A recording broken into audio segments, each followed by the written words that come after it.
नमस्कार बंधुरा आरो एक बार स्वागतम आमादेर यूट्यूब चैनल मिनमय सहाजेर पक्ष थेके। आज के जे विषयटा निये आलोचना करब मेघालय बोर्ड अफ स्कूल एडुकेशनेर तरफ थेके जे माइग्रेशन सार्टिफिकेट प्रोवाइड करा हय सेटा किभाबे पाबे, सार्टिफिकेटटा देखते केमन।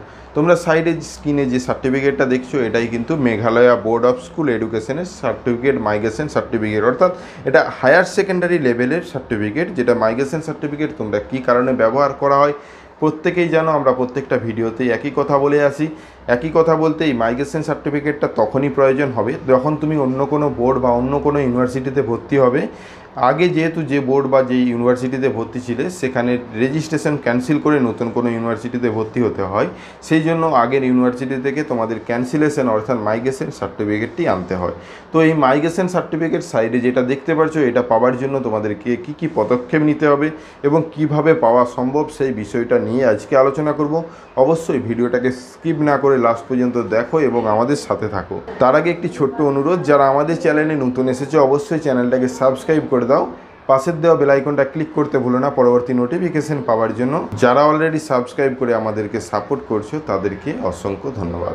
হ্যাঁ বন্ধুরা, আমরা কথা বলছি মেঘালয় বোর্ড অফ স্কুল এডুকেশনের তরফ থেকে যে মাইগ্রেশন সার্টিফিকেটটা দেওয়া হয় সেই সার্টিফিকেটটা পাবে কি করে। যে কোনো মাইগ্রেশন সার্টিফিকেট পাওয়ার জন্য অনেক ইউনিভার্সিটির ক্ষেত্রে অফলাইন সাথে সাথে অনলাইনকরণ থাকলেও বিশেষ করে বেশিরভাগ ইউনিভার্সিটির এই পদ্ধতি সম্পূর্ণ অফলাইনে, অর্থাৎ অফলাইনে তোমাদেরকে একটি ফর্ম ফিল আপ করতে হয়। এই ফর্মটি পাবে কোথা থেকে, যে কোনো গুগলে সার্চ করো এই Meghalaya board education migration certificate form বলে তোমরা সেখান থেকে পেতে পারো।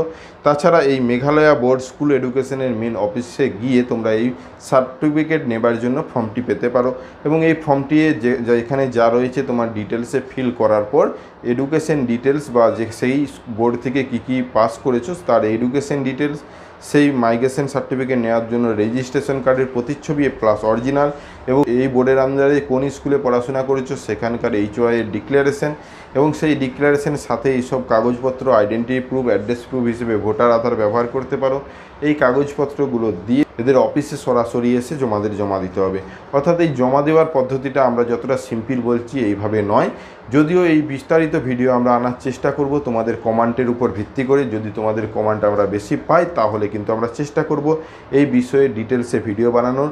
তো তোমরা বুঝতে পারলে তোমাদের একটি ফর্ম তুলতে হবে এবং ফর্মটি অফিসে জমা দিতে হবে এবং সেখানে কিছু একটা সামান্য পেমেন্ট করতে হবে এই সার্টিফিকেটটি পাওয়ার জন্য এবং পেমেন্ট করার কয়েক দিনের পর সেটা তৎকাল হতে পারে বা জেনারেলভাবে হতে পারে। যেরকম পেমেন্ট করবে তার উপর বেস করে তোমাদেরকে সার্টিফিকেটটা তত তাড়াতাড়ি প্রোভাইড করা হবে।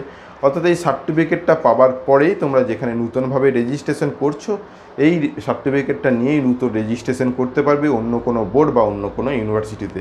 তো এই হলো ছোট্ট পদক্ষেপ। এই পদক্ষেপ অবলম্বনের মাধ্যমে তোমরা সাইডে স্ক্রিনে যে সার্টিফিকেটটা দেখতে পাচ্ছ মাইগ্রেশন সার্টিফিকেটটা এটা তোমরা পেয়ে যাবে।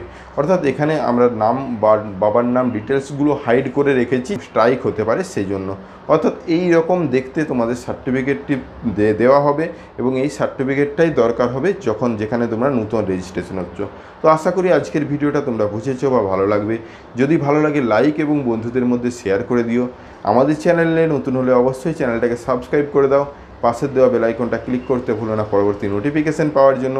যারা অলরেডি সাবস্ক্রাইব করে আমাদেরকে সাপোর্ট করছো তাদেরকে অসংখ্য ধন্যবাদ। ভালো থেকো, সুস্থ থেকো, দেখা হচ্ছে পরবর্তী ভিডিওতে।